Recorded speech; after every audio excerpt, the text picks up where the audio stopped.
봉독하겠습니다. 일곱째 인을 떼실 때에 하늘이 반시간쯤 고요하더니 내가 보매 하나님 앞에 일곱 천사가 서 있어 일곱 나팔을 받았더라. 또 다른 천사가 와서 제단 곁에 서서 금향로를 가지고 많은 향을 받았으니 이는 모든 성도의 기도와 합하여 보좌 앞 금제단에 드리고자 함이라. 향연이 성도의 기도와 함께 천사의 손으로부터 하나님 앞으로 올라가는지라. 천사가 향로를 가지고 제단에 불을 담아다가 땅에 쏟음에 우레와 음성과 번개와 지진이 나더라. 일곱 나팔을 가진 일곱 천사가 나팔 불기를 준비하더라. 첫째 천사가 나팔을 부니 피 섞인 우박과 불이 나와서 땅에 쏟아지매 땅의 3분의 1이 타버리고 수목의 3분의 1도 타버리고 각종 푸른 풀도 타버렸더라. 둘째 천사가 나팔을 보니 불붙는 큰 산과 같은 것이 바다에 던져지매 바다의 3분의 1이 피가 되고 바다 가운데 생명 가진 피조물들의 3분의 1이 죽고 배들의 3분의 1이 깨지더라. 셋째 천사가 나팔을 부니 횃불같이 타는 큰 별이 하늘에서 떨어져 강들의 3분의 1과 여러 물샘에 떨어지니 이 별 이름은 쓴 쑥이라. 물의 3분의 1이 쓴 쑥이 되매 그 물이 쓴 물이 되므로 많은 사람이 죽더라. 넷째 천사가 나팔을 부니 해 3분의 1과 달 3분의 1과 별들의 3분의 1이 타격을 받아 그 3분의 1이 어두워지니 낮 3분의 1은 비추임이 없고 밤도 그러하더라. 내가 또 보고 들으니 공중에 날아가는 독수리가 큰 소리로 이르되 땅에 사는 자들에게 화가 있으리니 이는 새 천사들이 불어야 할 나팔 소리가 남아 있음이로다 하더라. 아멘. 오늘은 요한계시록 8장 말씀을 가지고 성도의 기도와 나팔재앙이라고 하는 제목으로 묵상 나눔하도록 하겠습니다. 마침내 예수님은 일곱 번째 인을 떼십니다. 일곱 번째 인을 떼시자 나팔을 든 일곱 천사가 나타났는데 일곱 나팔재앙이 시작되는 것입니다. 본문에는 두 가지 사건이 기록되어 있어요. 금향로에 담긴 성도들의 기도와 일곱 천사가 받은 일곱 나팔 재앙입니다. 첫 번째 1절로 5절에는 일곱째 봉인과 금향로에 대해서 나와 있습니다. 주님께서 일곱째 인을 떼실 때에 하늘이 반시간쯤 고요하다가 요한사도는 하나님 앞에 일곱 천사가 서서 일곱 나팔을 받는 것을 보게 됩니다. 그런데 또 다른 천사가 와서 제단 곁에 서서 금향로를 가지고 많은 향을 받게 되는데 이것은 모든 성도의 기도와 함께 천사의 손으로부터 하나님 앞으로 올라감을 의미했습니다. 천사가 번제단에서 숯불을 취한 후에 그 위에 성도의 기도인 향을 담아 보좌 앞에서 하나님께 피워 올려드리고 이후 천사가 향로를 가지고 번제단에 불을 담아다가 땅에 쏟자 우레와 음성과 번개와 지진이 일어났습니다. 본문이 우리에게 주는 교훈이 있는데 기도의 중요성을 알고 기도에 힘써라는 것입니다. 4절에 향연이 성도의 기도와 함께 천사의 손으로부터 하나님 앞으로 올라가는지라라고 했어요. 무엇을 할 수 있습니까? 첫째로 우리의 기도가 하나님께 상달된다는 것입니다. 본문은요, 우리의 기도가 어떻게 하나님의 보좌에 올라가는가를 보여줍니다.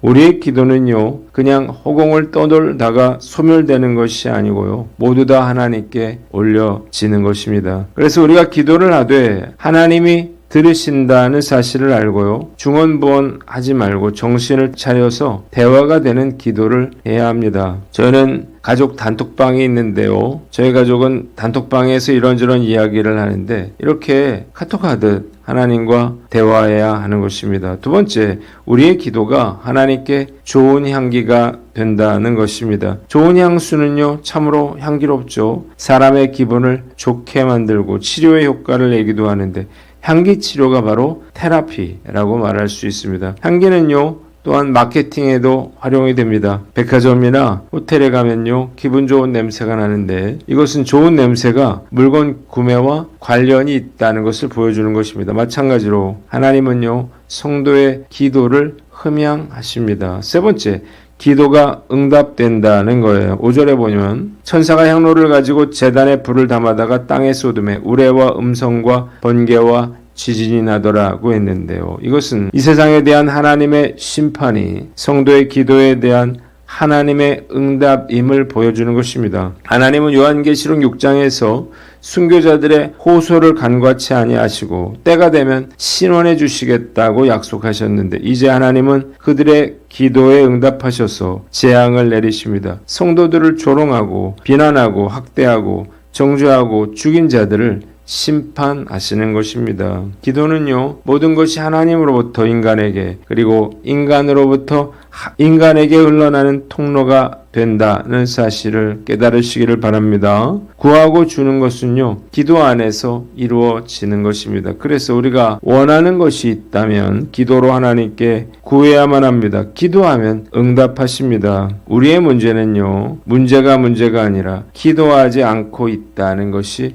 문제인 것입니다. 일용할 양식을 위해 기도하고요, 자녀를 위해서 기도하고 가족 구원을 위해서 기도한다면 하나님이 들으시고 응답하여 주실 줄 믿습니다. 또한 기도하는 사람은요, 중요한 사람이 됩니다. 하나님이 그의 기도를 들어주시기 때문이에요. 하나님은 아브라함과 모세의 기도를 들어주셨죠. 그래서 심판을 거두셨습니다. 중보기도는 하나님의 마음을 움직일 수가 있습니다. 반대로 기도하지 않는 사람은요, 하찮은 존재가 됩니다. 바람에 나는 겨와 같이 이리저리 흔들리게 되는 거예요. 가장 좋은 기도는 새벽 기도죠. 새벽 기도를 평생의 습관으로 삼을 수만 있다면 늘 든든한 마음을 가지고 살고 기도하는 나 자신뿐만 아니라 우리 가정도 결코 무너지지 않으리라 믿습니다. 신앙생활에 있어서 기도가 얼마나 중요한가를 다시 한번 깨닫고 기도에 최선을 다하시는 저와 여러분들 되시기를 주님의 이름으로 축원합니다.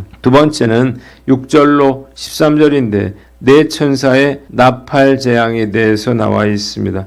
천사들이 나팔을 불 때마다 본격적인 재앙이 시작이 됩니다. 첫째로 첫 번째 나팔인데요. 7절에 피 섞인 우박과 불이 땅에 쏟아졌다는 것입니다.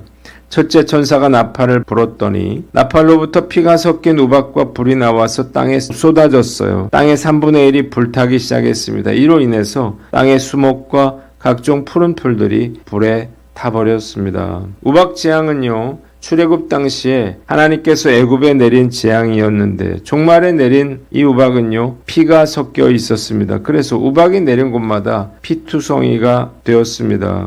내린 우박으로 인해서 많은 가축들이 죽고요, 농작물에 큰 피해를 입게 되었습니다. 뿐만 아니라 하늘에서 불이 쏟아져 내렸는데 이 불은요, 지구의 3분의 1을 태울 만큼 엄청난 것이었습니다. 엄청난 연기와 화염이요, 온 세상을 뒤덮어 모든 것을 불살랐어요. 불과 연기로 수없이 많은 사람들이 죽고 삶의 터전을 잃고 고통받았습니다. 얼마 전에 경남에서 불이 났잖아요. 그래서 그 연기로 인해서 한밤중처럼 캄캄해진 걸 우리가 본 적이 있는데요. 전 세계의 3분의 1이 불탄다. 참 상상할 수 없는 그런 일이죠. 그런데요, 이런 일이 얼마든지 일어날 수가 있습니다. 전 세계 각국이요, 가지고 있는 무기를 사용한다면요, 얼마든지 이런 일이 일어날 수가 있는 것입니다.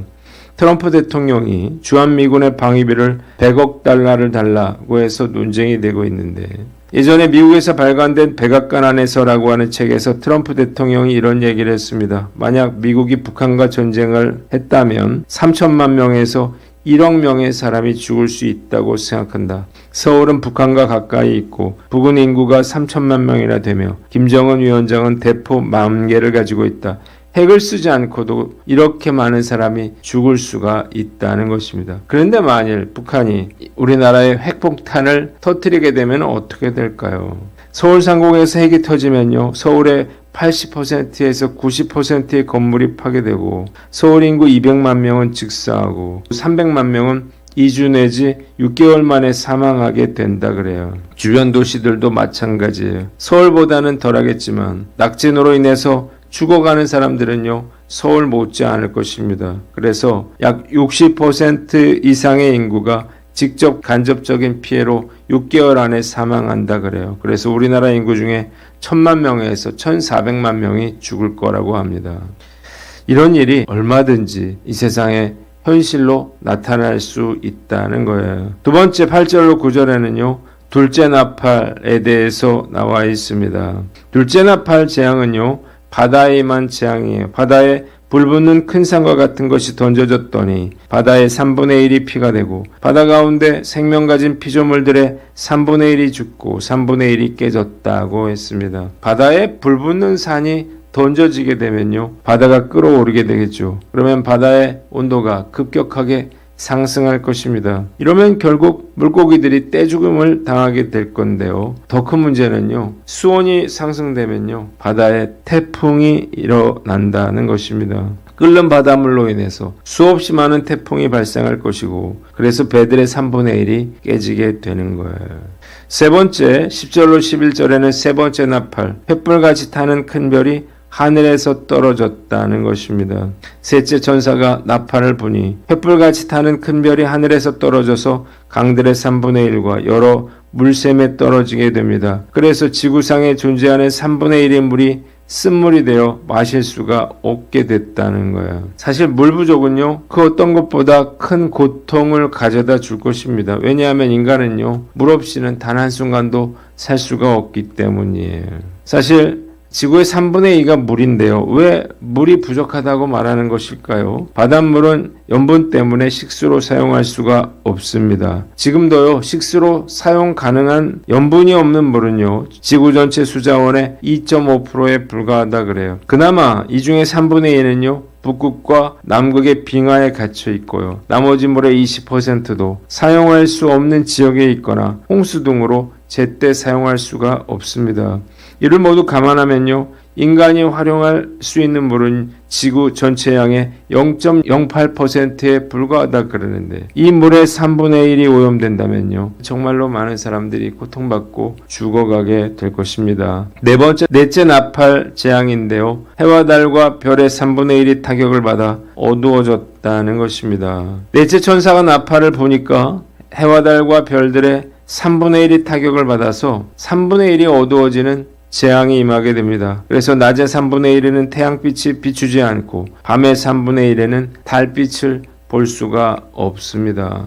해와 달과 별빛의 3분의 1이 어두워지면 어떻게 될까요? 첫째로 각종 산업에 큰 악영향을 끼치게 됩니다. 태양이 비춰야만 광합성 작용을 하게 되고 식물이 자라고 열매를 맺게 되는 거거든요. 자, 그런데 풀이 있어야 또 초식동물이 그 풀을 먹고 살 수 있을 것 아니겠어요? 그런데 태양빛이요, 3분의 1이 사라지게 되면요, 이런 열매를 거둘 수가 없게 되고요, 그리고 초식동물들도 먹이를 찾을 수가 없게 되기 때문에 그래서 엄청난 타격을 받게 되는 것입니다. 두 번째는 심리적인 영향인데, 해와 달과 별이 3분의 1의 빛을 잃어버리면요, 정말 어둠 속에 살게 되거든요. 그러면 많은 사람들이 두려움과 고통 속에서 살게 될 것입니다. 날씨가 흐려도요, 사람들의 마음이 우울해지거든요. 그런데 한낮이 한밤처럼 캄캄해진다면 우울함과 공포감은 더욱더 심화될 것입니다. 문제는 아직도 재앙이 끝나지 않았다는 거예요. 13절.